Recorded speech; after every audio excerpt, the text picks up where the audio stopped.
నమస్కారం ఘంటారావానికి స్వాగతం. ముందుగా ప్రధానాంశాలు. జగనన్న కాలనీలో అక్రమాలపై విచారణ చేపట్టాలన్న స్పీకర్. తప్పుడు నివేదికలిచ్చిన అధికారులపై చర్యలు తీసుకోవాలని సూచన.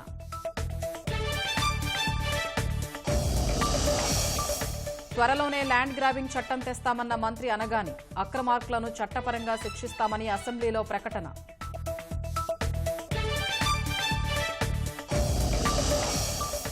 మహిళలు చిన్నారులపై అకృత్యాలపై దద్దరిల్లిన శాసనమండలి. వైసీపీ ఆరోపణలకు గట్టి కౌంటర్ ఇచ్చిన హోంమంత్రి.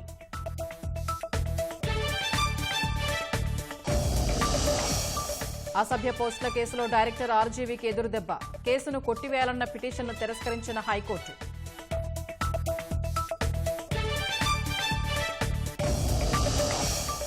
టీటీడీ కొత్త పాలక మండలి తొలి భేటీ. భక్తుల సౌకర్యాలు సహా 80 అంశాల అజెండాపై చర్చ.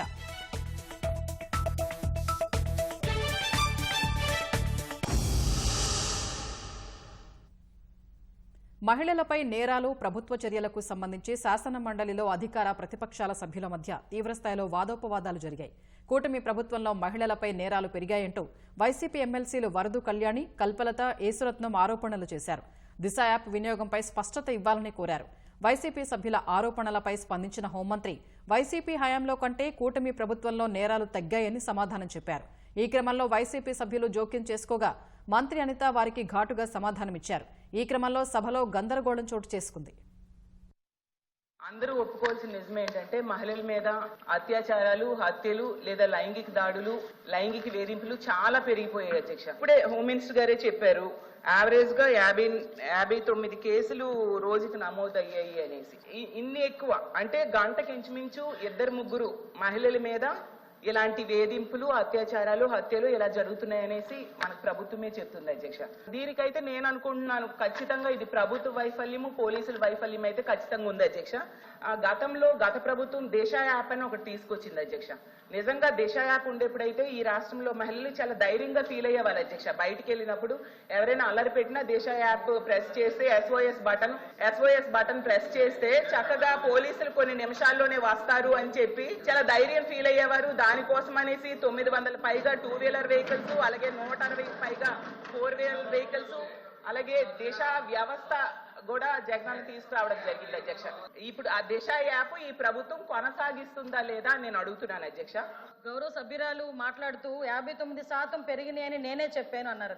అది 2023 జూన్ నుంచి అక్టోబర్ వరకు అని చాలా క్లియర్ గా సభ ముందు ఇందాక నేను ఉంచడం జరిగింది. ఇది జూన్ నుంచి అక్టోబర్ వరకు పర్ డే 59 కేసెస్, అదే విధంగా 8,855 కేసులు అప్పుడు నమోదైనవి. కానీ 2024 వచ్చేసరికి జూన్ నుంచి అక్టోబర్ చూసుకుంటే 7,234, దగ్గర 18% తగ్గించాము.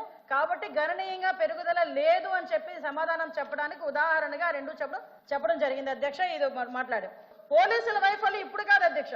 పోలీసుల వైఫల్యం 5 నెలల కాలంలో వాళ్ళ దగ్గర వసతులు లేకపోయినా, వెహికల్స్ లేకపోయినా, వాళ్ళకి ఫోరెన్సిక్ ల్యాబొరేటరీ అన్నది వాళ్ళ దగ్గర లేకపోయినా, అదేవిధంగా వాళ్ళకి కనీసం ఫింగర్ ప్రింట్ ఐడెంటిఫికేషన్ డివైజెస్ లేకపోయినా ఈ 5 నెలల్లో వితిన్ 24 గంటల నుంచి 48 గంటల్లో నేరస్తులు పట్టుకుని రిమాండ్ పంపించిన ఘనత మా పోలీసు వ్యవస్థ అధ్యక్ష. 5 సంవత్సరాలు పోలీసులు ఎట్టున్నారు అధ్యక్ష?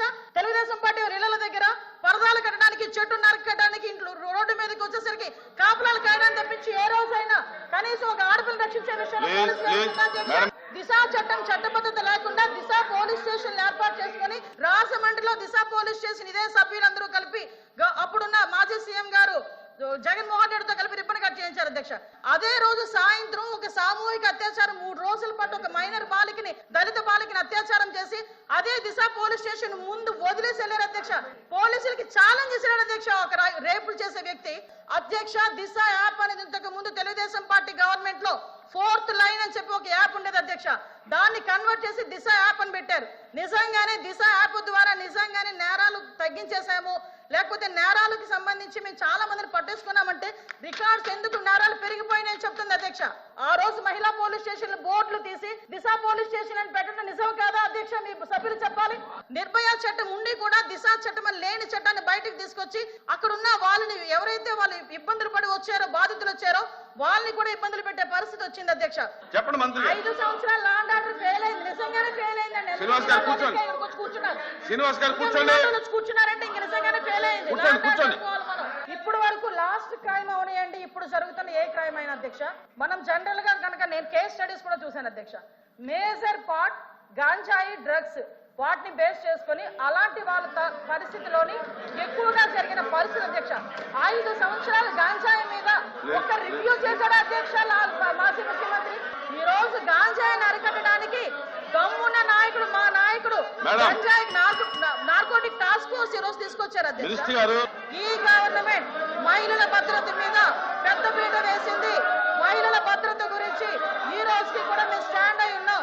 మహిళల జోలికి వచ్చిన, మహిళల గురించి సోషల్ మీడియాలో ఇష్టానుసారంగా మాట్లాడిన, బూతులు తిట్టినా కూడా ఈ గవర్నమెంట్ ఫర్మ్ గా వ్యవహరించి వాళ్ళకి శిక్షలు విధించేటట్టుగా మేము ఉంటాము. జగన్మోహన్ రెడ్డి తల్లికి, చెల్లికి, బాబాయ్ కూతురైన ఆ చెల్లికి కూడా అన్యాయం జరిగిన ఈ రోజు మేము నుంచుంటామని మీ అందరికీ కూడా తెలియజేసుకుంటాం అధ్యక్ష.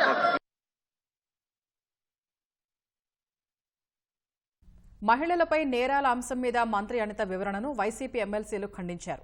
సభ్యుల ప్రశ్నలకు సూటిగా సమాధానం ఇవ్వలేదన్న ఎమ్మెల్సీ బొత్స సత్యనారాయణ అసహనం వ్యక్తం చేశారు. అందుకు నిరసనగా వైసీపీ సభ్యులంతా మండలి నుంచి వాకౌట్ చేశారు. రాష్ట్రంలో శాంతి భద్రతలు ఎలా ఉన్నాయి, ఏ విధంగా ఉన్నాయని సభ్యులు అడిగిన ప్రశ్నకి వచ్చి సూటిగా సమాధానం చెప్పకుండా దానికి వారు వచ్చి బాధ్యత కాకుండా అబాధ్యతగా వారు వచ్చి రాజకీయ ఉపన్యాసం కోసం, రాజకీయ అద్దె కోసం చేస్తున్న ఈ నేపథ్యంలో ముఖ్యంగా మేమే కాదు అధ్యక్ష, ప్రభుత్వంలో ఉన్న నేనైతే చదివే సందర్భం అయినా కాకపోయినప్పటికీ సొంతంగా ఉన్న ప్రభుత్వంలో డిప్యూటీ సీఎం గారు కూడా రాష్ట్రంలో శాంతి భద్రతలు క్షీణించాయనే విషయాన్ని కూడా చెప్పిన విషయాన్ని ఈ నేపథ్యంలో ఈ ప్రశ్నకు సరైన సమాధానాన్ని ప్రభుత్వం రాకుండా దాన్ని రాజకీయం చేయాలనే ఉద్దేశంతో రాజకీయం చేయాలనే ఉద్దేశంతో వారు ఇచ్చిన సమాధానానికి నిరసనగా మేము వచ్చి ఈ ప్రశ్నకి వాకౌట్ చేస్తాం అధ్యక్ష. సభలో వాస్తవాలు వినే ఓపిక లేక వాకౌట్ చేస్తున్నారు. సభలో వాళ్ళు చేసిన దౌర్భాగ్యాలు వినే ఓపిక లేక, సహించలేక వాకౌట్ చేస్తున్నారు. నిజంగా దమ్ముంటే నుంచోమనండి, ఆయన అడిగిన దానికి సమాధానం చెప్తా నేను. మేడం కూర్చోమనండి సార్, మేము సమాధానం చెప్తాము. వెళ్ళిపోతామని మాట్లాడడం ఏంటి సార్? ఇప్పుడు అనాలి షేమ్ అని.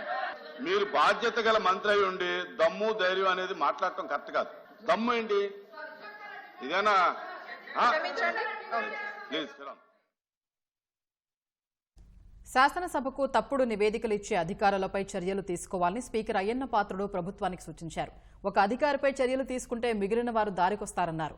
ప్రశ్నోత్తరాల సమయంలో తెలుగుదేశం ఎమ్మెల్యే వెలగపూడి రామకృష్ణబాబు జగనన్న కాలనీలో అక్రమాలపై గురించి ప్రస్తావించగా అయ్యన్న పాత్రుడు జోక్యం చేసుకుని జగనన్న కాలనీలో పూర్తిస్థాయి విచారణ చేపట్టాలని మంత్రి పార్థసారథికి సూచించారు. అధికారుల నివేదికలకు వాస్తవ పరిస్థితులకు చాలా తేడా ఉందని వ్యాఖ్యానించారు. పట్టాలు ఇచ్చారా అన్నారు. పట్టాలు ఇచ్చారు అధ్యక్ష కొంతమందికి. భారతదేశంలో నాకు తెలిసి స్టాంపు పేపర్ మీద పార్టీ జెండా రంగులేసి జగన్మోహన్ రెడ్డి గారి ఫోటోతో నవరత్నాలు వేస్తే ఆ ఇంటి పట్ట, ఆ డాక్యుమెంట్ చెల్లుద్దా అని మీ ద్వారా నేను మంత్రి గారిని అడుగుతున్నాను అధ్యక్ష. మరి నేనైతే ఇప్పుడు చూడలేదు అధ్యక్ష భారతదేశంలో. అసలు ఆ పట్టాయా చెల్లదు. స్టాంప్ పేపర్ మీద అలాగా ఫోటోలు వేసి ఇస్తే పట్టాలు ఇచ్చామంటున్నారు మంత్రి గారు. పట్టాలు ఇచ్చారు, చెల్లుతాయా లీగల్గా? అడగండి సార్ మంత్రి గారిని. మీ ద్వారా నేను మంత్రి గారిని అడుగుతున్నాను. దయచేసి నేను మంత్రి గారిని కోరేది ఏంటంటే అధికారులు రాసిచ్చింది చదవద్దు, అది సత్యదూరము. నేను ఇప్పుడు మీకు 2-3 ఎగ్జాంపుల్ చెప్పాను. దయచేసి మంత్రి గారు దీని మీద, ఇది పెద్ద కుంభకోణం, రాష్ట్ర వ్యాప్తంగా ఏ సిఐడితోనో లేకపోతే హౌస్ కమిటీతోనో దర్యాప్తు చేయాలని మీ ద్వారా మంత్రి గారిని కోరుకుంటున్నాను అధ్యక్ష. మంత్రి గారు, నేను కూడా జిల్లా నుంచి వచ్చాను కాబట్టి నాకు తెలుసు. మీరు ఇచ్చినటువంటి రిపోర్టులో అధికారులు ఇచ్చిన రిపోర్టు వాస్తవం కాదు, వాస్తవంగా మాట్లాడుకుంటే. అంటే మిమ్మల్ని ఏమన్నానంటే ఈ డైరెక్షన్ కాదు, రిక్వెస్ట్ ఇది. ఒకసారి రామకృష్ణ బాబు గారి ఉన్న ఇన్ఫర్మేషన్ తీసుకొని అది ఎంతవరకు వాస్తవం ఎంక్వైరీ చేసి హౌస్కి తప్పుడు రిపోర్ట్ ఇచ్చిన అధికారుల మీద వెంటనే చర్య తీసుకోండి. ఇది బయటనే స్టేజ్ మీద మాట్లాడినట్టు హౌస్కి ఇస్తే తప్పది. హౌస్కి తప్పుడు రిపోర్ట్ ఇచ్చిన ఎంక్వైరీ చేసి అధికారుల మీద యాక్షన్ తీసుకుంటే మిగతా అధికారులు అందరూ కూడా సెట్ అవుతారు. 2014-19 మధ్య తెలుగుదేశం హయాంలో చేపట్టిన ఇళ్ల నిర్మాణాలకు సంబంధించి బిల్లులను చెల్లిస్తామని మంత్రి కొలుసు పార్థసారథి హామీ ఇచ్చారు. ఈ విషయంపై ఇప్పటికే ముఖ్యమంత్రి ప్రకటన చేశారని గుర్తు చేశారు. సర్వే కొనసాగుతోందని, అది పూర్తి కాగానే లబ్ధిదారులు, గుత్తేదారులకు బకాయి బిల్లుల్ని చెల్లిస్తామని స్పష్టం చేశారు. బకాయి బిల్లులకు సంబంధించి మైలవరం ఎమ్మెల్యే వసంత కృష్ణప్రసాద్ అడిగిన ప్రశ్నలకు మంత్రి పార్థసారథి వివరణ ఇచ్చారు. మేము గడిచిన 5 సంవత్సరాల కాలంలో జగన్మోహన్ రెడ్డి గారికి ఎన్నో పర్యాయాలు చెప్పాం. కక్ష కట్టి పేదలకి నిర్మిస్తున్న ఇళ్లలో పార్టీ లేదు, కులం లేదు, కేవలం వాళ్ళు పేదలు కాబట్టే ప్రభుత్వం గృహాలు మంజూరు చేసింది. వాళ్ళ మీద కక్ష కట్టి చంద్రబాబు నాయుడు గారు ఏ పని చేసినా దానికి వ్యతిరేకంగా మనం చేయాలి, అమరావతి అంటే అమరావతి లేదని, లేకపోతే పేదలకి పక్కా గృహాలు మంజూరు చేశారు కాబట్టి వారికి పూర్తి కాకూడదనే ఉద్దేశంతో వారు బిల్లులు పెండింగ్ లో పెట్టడం జరిగింది. అధ్యక్ష, ఇస్తా ఉన్నటువంటి గృహాలు త్వరితగతిన పూర్తి చేయించాలి, వాళ్ళకి బిల్లులు ఏవైతే ఆగిపోయినాయో పెండింగ్ బిల్లులు పూర్తి చేయాలని చెప్పి కోరుకుంటూ మంత్రి గారిని కోరుతా ఉన్నాను. అధ్యక్ష, అన్యాయంగా కేవలం తెలుగుదేశం పార్టీలో పేదవాళ్ళకి ఇచ్చారు అని చెప్పే ఉద్దేశంతో వాళ్ళ బిల్లులు నిర్దాక్షిణ్యంగా వాళ్ళన్నీ కూడా ముఖం మీద చెప్పేశారు. అధ్యక్ష, మీకు చంద్రబాబు నాయుడు గారు ఇచ్చారు, మేము డబ్బులు ఇవ్వం. చంద్రబాబు నాయుడు గారు ఇచ్చినా కానీ అది గవర్నమెంట్ ఆఫ్ ఆంధ్రప్రదేశ్ ఇచ్చింది. అధ్యక్ష, దాన్ని కొనసాగించాల్సింది పూర్తిగా ఎగ్గొట్టారు. అధ్యక్ష, కాబట్టి ఇప్పుడు ముఖ్యమంత్రి గారు చంద్రబాబు నాయుడు గారు అనౌన్స్ చేశారు, 2014-2019 మధ్యలో ఎవరైతే ఇల్లు కట్టుకుని అన్యాయం అయిపోయారో వైఎస్ఆర్ కాంగ్రెస్ ప్రభుత్వం మూలంగా వాళ్ళందరికీ కూడా వాళ్ళ ఇళ్ల స్టేజ్ని బట్టి పేమెంట్ ఇస్తామని చెప్పేసి చెప్పారు. అధ్యక్ష, వాళ్ళందరికీ కూడా మేము పేమెంట్ ఇస్తాము. ఇప్పటికే సర్వే మొదలు పెట్టారు. అధ్యక్ష, ఎందుకంటే 5-6 సంవత్సరాలు 7-8 సంవత్సరాల క్రితం జరిగిన నిర్మాణాలు కాబట్టి కొంచెం ఇన్ఫర్మేషన్ కోసం, వాస్తవిక ఆధారాల కోసం సర్వే మొదలు పెట్టాము. అది పూర్తి కాగానే తప్పుకోకుండా ఇస్తాము. వైసీపీ హయాంలో అసైన్డ్ 22A జాబితాలోని నిషిద్ధ భూముల అక్రమ రిజిస్ట్రేషన్లపై విచారణ కొనసాగుతోందని మంత్రి అనగాని సత్యప్రసాద్ వెల్లడించారు. ఒక్కో కేసును క్షుణ్ణంగా పరిశీలించి అక్రమార్కులపై తగిన చర్యలు తీసుకుంటామన్నారు. త్వరలోనే ల్యాండ్ గ్రాబింగ్ యాక్ట్ తెస్తామన్నారు. శాసనసభలో రాజానగరం ఎమ్మెల్యే బత్తుల బలరామకృష్ణ లేవనెత్తిన ప్రశ్నలకు మంత్రి అనగాని సమాధానమిచ్చారు. 596 జీవో ఒకటి పెట్టి పేదల ఆస్తులన్నీ కూడా దోచేయడానికి చాలా వరకు రిజిస్ట్రేషన్ చేసుకున్నారు. అధ్యక్ష, ఇళ్ల స్థలాల కోసం ఈ యొక్క అసెంట్ భూములన్నింటినీ కూడా 10 లక్షలకి 5 లక్షలు సేకరించి అదే ప్రభుత్వానికి 45 లక్షలకి 50 లక్షలు కూడా అమ్మడం జరిగింది. అధ్యక్ష, ప్రస్తుతం ఆ భూములన్నిటి కూడా చాలా భూములు రెడ్ మార్క్ లో పెట్టి వాళ్ళు వేధించి తక్కువ రేట్లకు అమ్మాలని అప్పట్లో డిమాండ్ చేశారు. అధ్యక్ష, ఇప్పటికే కూడా కొన్ని భూములు అదే రెడ్ మార్క్ లో ఉన్నాయి. రీసర్వేల్లో అక్రమాలు ఎక్కువ చేశారు. అధ్యక్ష, ఈ కొలతలన్నీ కూడా మార్చేయడం వల్ల భూములు ఎవరికి కూడా కరెక్ట్ గా లేవు. అధ్యక్ష, దాన్ని ఆ రీసర్వే రద్దు చేసి పూర్తి స్థాయిలో మనం మళ్ళీ రైతులకు అప్పగించే యోచన ఏదైనా ప్రభుత్వం చేయాలని కోరుతున్నాను. అధ్యక్ష, ఈ యొక్క ఆనాటి ముఖ్యమంత్రి ఈ యొక్క పబ్లిసిటీ పిచ్చతో ఫోటోలు అన్నింటినీ కూడా పాస్బుక్ల మీద రాళ్ల మీద వేశారు. ఇప్పటికీ కూడా ఆ రాళ్ళు అనేది అక్కడే ఇప్పుడే ఉన్నాయి. అవి తీయించాల్సినటువంటి అవసరం ఉంది అక్కడ.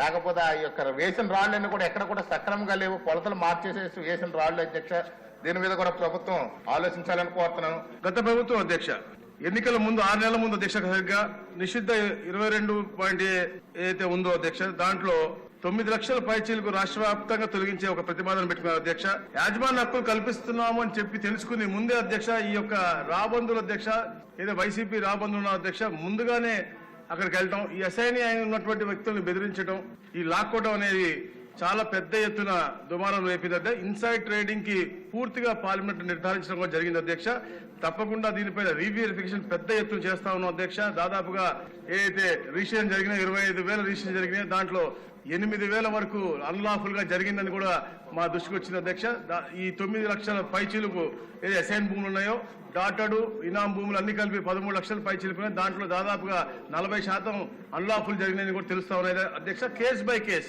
వెరిఫై చేసి తప్పకుండా పేదవాళ్ళు, ఎందుకంటే పేద ప్రజల హితం కోరే ప్రభుత్వం కాబట్టి తప్పకుండా వారికి ఇబ్బంది లేకుండా చేసే విధంగా ఈ యొక్క కార్యక్రమం చేస్తా ఉన్నాం. అధ్యక్ష, అది కూడా కాకుండా రిజిస్ట్రేషన్ కి ఇబ్బంది లేకుండా, లోన్లకు ఇబ్బంది లేకుండా పాత పద్ధతిలోనే మళ్ళా వెబ్ ల్యాండ్ లో పెట్టే విధంగా రిజిస్ట్రేషన్లకి లోన్లకి ఇబ్బంది లేకుండా చేయాలని చెప్పేసి కూడా ఆదేశించడం జరిగింది. అధ్యక్ష, మా అధికారులందరూ కూడా కూర్చుని తప్పకుండా ఆ రీసర్వే ఇబ్బందులన్నీ కూడా సత్వరంగా పరిష్కరిస్తాం. రీవెరిఫై చేసి ఎవరైతే అన్లాఫుల్ గా అసైన్మెంట్ భూములు దోచుకున్నారో వాళ్ళందరూ కూడా శిక్ష తప్పకుండా ఇప్పిస్తాం. అధ్యక్ష, అలాగే అధ్యక్ష గతంలో చేసినటువంటి అధికారులు కూడా, ఎందుకంటే ల్యాండ్ గ్రాబింగ్ యాక్ట్ లో చేసిన వ్యక్తులే కాదు, వాళ్ళకి తోడ్పడినటువంటి అధికారులకు కూడా పనిష్మెంట్ ఉంటుందని చెప్పడానికి అధ్యక్ష. దాంతో పాటు గతంలో చేసినటువంటి వారిని కూడా పొట్టి శ్రీరాములు నెల్లూరు జిల్లాలో ఒక తహసీల్దార్ సస్పెండ్ చేయడం జరిగింది. అధ్యక్ష, విజయనగరం జిల్లాలో ఒక తహసీల్దార్ పై ఆర్టికల్ ఆఫ్ చార్జెస్ ను వేయడం జరిగింది అధ్యక్ష. అలాగే సత్యసాయి జిల్లాలో 2 కేసులు కూడా విచారణకు ఆదేశించడం జరిగింది అధ్యక్ష. ఇట్లా చాలా పారదర్శకంగా రాబోయే రోజుల్లో అధ్యక్ష తప్పకుండా పేదవాడికి అతనికి హక్కుని కాపాడే దిశగా ఈ యొక్క ల్యాండ్ గ్రాబింగ్ యాక్ట్ కూడా పూర్తిగా వస్తుంది. అలాగే అయితే ఇనాం గురించి కూడా ఉంది అధ్యక్ష. ప్రభుత్వం ప్రత్యేక శ్రద్ధ పెట్టి తప్పకుండా అయితే 2019లో అప్పుడు పెట్టినటువంటి యాక్ట్ ని నెక్స్ట్ గవర్నమెంట్ చేయలేదో దాన్ని కూడా అది సత్వరంగా క్యాబినెట్ తీసుకొచ్చి మళ్ళా మీ ద్వారా యాక్ట్ చేసి ఇనాం వాళ్ళకి కూడా న్యాయం చేయాలని ఒక మంచి ఆలోచన ఉంది అధ్యక్ష. తప్పకుండా అది కూడా సత్వరంగా పూర్తి చేస్తాం అధ్యక్ష. థ్యాంక్ యూ అధ్యక్ష. వైసీపీ అధ్యక్షుడు జగన్ రెడ్డి తీరుపై టీడీపీ ఎమ్మెల్యే కోటమిరెడ్డి శ్రీధర్ రెడ్డి విమర్శలు గుప్పించారు. జగన్ కు ఓ నమస్కారం పెడదామని చూస్తుంటే ఆయన అసెంబ్లీకి రావడం లేదన్నారు. రోజు ఓ గంట సమయం మాట్లాడే అవకాశం ఇస్తామని జగన్ కు లిఖితపూర్వక హామీ ఇస్తే అసెంబ్లీకి వస్తారేమో అంటూ ఎద్దేవా చేశారు. లేకుంటే ఆయన ఏం మాట్లాడినా అడ్డు చెప్పబోమని మాటిస్తే సభకు వస్తారేమో అంటూ సటైర్లు వేశారు. పార్టీలో తాను తప్ప మిగిలిన వాళ్లెవరూ మాట్లాడడానికి వీల్లేదనే మనస్తత్వంతో జగన్ ఉంటారని విమర్శించారు. 2014-19 మధ్య ప్రతిపక్ష నేతగా అసెంబ్లీలో జగన్ ఎప్పుడు గొడవపడినా మైక్ కోసమే తప్ప ప్రజా సమస్యల పరిష్కారం కోసం కాదని గుర్తు చేశారు. తమ పార్టీ ఎమ్మెల్యేలతోనూ మైక్ కోసమే గొడవ చేయించేవారని అన్నారు. 2017లో జగన్ పాదయాత్ర ప్రారంభించేటప్పుడు మిగిలిన సభ్యులెవరూ సభకు వెళ్లకుండా అడ్డుకున్నట్లు చెప్పారు. మిగతా వాళ్లెవరూ మాట్లాడటం ఆయనకు ఇష్టం లేకపోవడమే అందుకు కారణమన్నారు. అసెంబ్లీ లాబీల్లో మీడియాతో కోటమిరెడ్డి శ్రీధర్ రెడ్డి చిట్చాట్ చేశారు.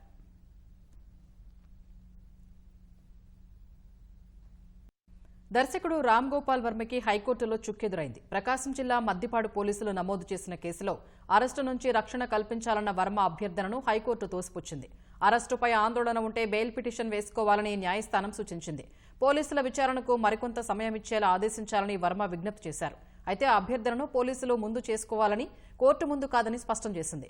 చంద్రబాబు, పవన్ వ్యక్తిత్వాల్ని కించపరిచేలా వర్మ పోస్టులు పెట్టారని టీడీపీ మద్దుపాడు మండల ప్రధాన కార్యదర్శి పోలీసులకు ఫిర్యాదు చేశారు. ముత్తనపల్లి రామలింగం ఫిర్యాదుతో పోలీసులు కేసు నమోదు చేశారు. ఈ కేసును కొట్టివేయాలని రామ్ గోపాల్ వర్మ వేసిన పిటిషన్పై విచారించిన ధర్మాసనం ఫిర్యాదుదారుడికి నోటీసులు జారీ చేసింది. తదుపరి విచారణను వాయిదా వేసింది.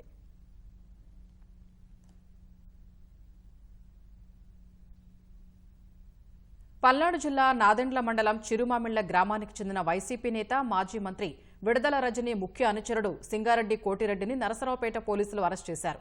చిరుమామిళ్లలో ప్రభుత్వ స్థలాన్ని ఆక్రమించిన కోటిరెడ్డి మరొకరికి అక్రమ రిజిస్ట్రేషన్ చేయించి అందులో వాణిజ్య దుకాణాలు నిర్మించి అద్దెకు ఇచ్చాడని ఫిర్యాదు చేశారు. దీనిపై విచారిస్తూ ఉండగా విధులను అడ్డుకుని తనను కులం పేరుతో దూషించాడని నాదెండ్ల ఎంపీడీఓ స్వరూపారాణి పోలీసులకు ఫిర్యాదు చేశారు. ఎంపీడీఓ ఫిర్యాదు మేరకు పోలీసులు కేసు నమోదు చేశారు. కేసు దర్యాప్తును చేపట్టిన నరసరావుపేట డీఎస్పీ నాగేశ్వరరావు సింగారెడ్డి కోటిరెడ్డిని అరెస్టు చేసి చిలకలూరుపేట న్యాయస్థానంలో హాజరుపరిచారు. న్యాయస్థానం రిమాండ్ విధించడంతో కోటిరెడ్డిని నరసరావుపేట సబ్ జైలుకు తరలించారు. పులివెందులలో మాజీ మంత్రి వైఎస్ వివేకానందరెడ్డి పిఏ కృష్ణారెడ్డి ఇంటికెళ్లిన పోలీసులు ఆయన వాంగ్మూలం నమోదు చేశారు. కృష్ణారెడ్డి వాంగ్మూలాన్ని పులివెందుల డీఎస్పీ మురళీనాయక్ నమోదు చేశారు. న్యాయవాదుల సమక్షంలో ప్రక్రియ కొనసాగింది. 2022లో సునీత, రాజశేఖర్ రెడ్డి, రామ్ సింగ్ పై కృష్ణారెడ్డి పులివెందుల కోర్టులో ప్రైవేటు ఫిర్యాదు చేశారు. కృష్ణారెడ్డి ఫిర్యాదు మేరకు ముగ్గురిపై పోలీసులు కేసు నమోదు చేశారు. తాజాగా కృష్ణారెడ్డి స్టేట్మెంట్ రికార్డు చేయడం ప్రాధాన్యత సంతరించుకుంది.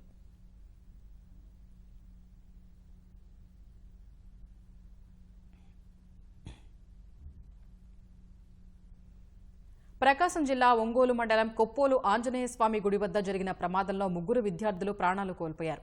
కొప్పోలు దళితవాడకు చెందిన రేష్మంత్, వికాస్, అశ్వనీ కుమార్ స్కూటీపై ఒంగోలుకు వెళ్లి తిరిగి వస్తుండగా ట్రాక్టర్ ట్యాంకర్ ఢీకొట్టింది.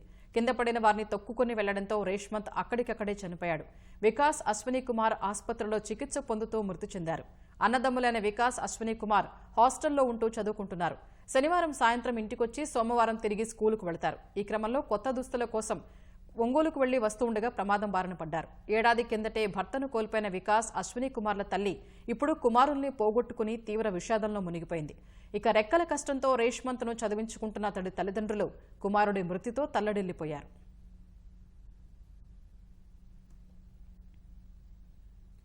విజయవాడలో రోడ్లకు మరమ్మతు పనులు శరవేగంగా జరుగుతున్నాయి. కొన్ని కాలనీల్లో పనులు జరుగుతుండగా కొన్ని చోట్ల పనులు పూర్తయ్యాయి.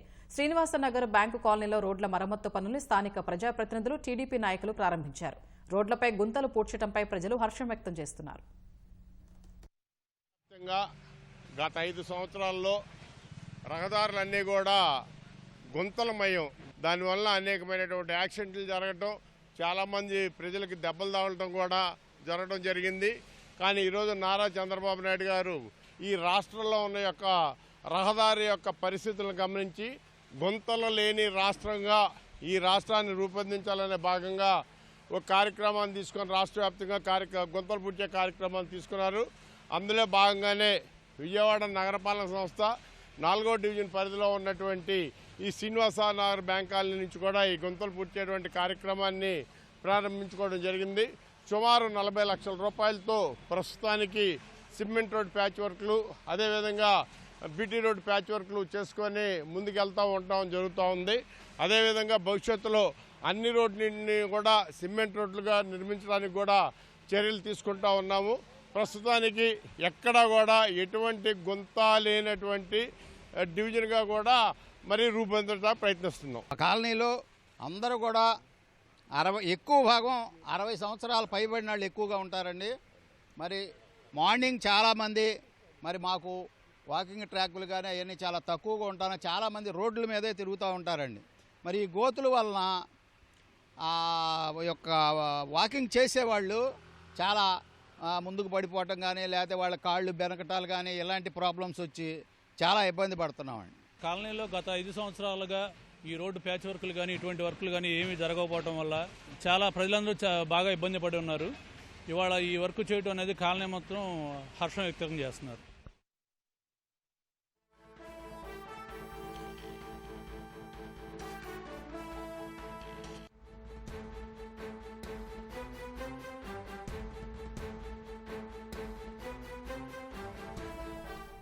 ఢిల్లీ వాయు కాలుష్యం తీవ్రస్థాయికి చేరినప్పటికీ కఠిన కాలుష్య నియంత్రణ ప్రణాళిక 4వ దశ అమలు ఎందుకు ఆలస్యం చేశారని ఢిల్లీ ప్రభుత్వాన్ని సుప్రీంకోర్టు నిలదీసింది. హస్తినలో గాలి కాలుష్యంపై విచారణ జరిపిన ధర్మాసనం కాలుష్య నివారణకు ఏం చర్యలు తీసుకున్నారని ఢిల్లీ ప్రభుత్వాన్ని ప్రశ్నించింది. మరింత సమాచారం మా ప్రతినిధి అరుణ్ అందిస్తారు. అరుణ్, సుప్రీంకోర్టు వ్యాఖ్యలపై సమాచారం ఏంటి?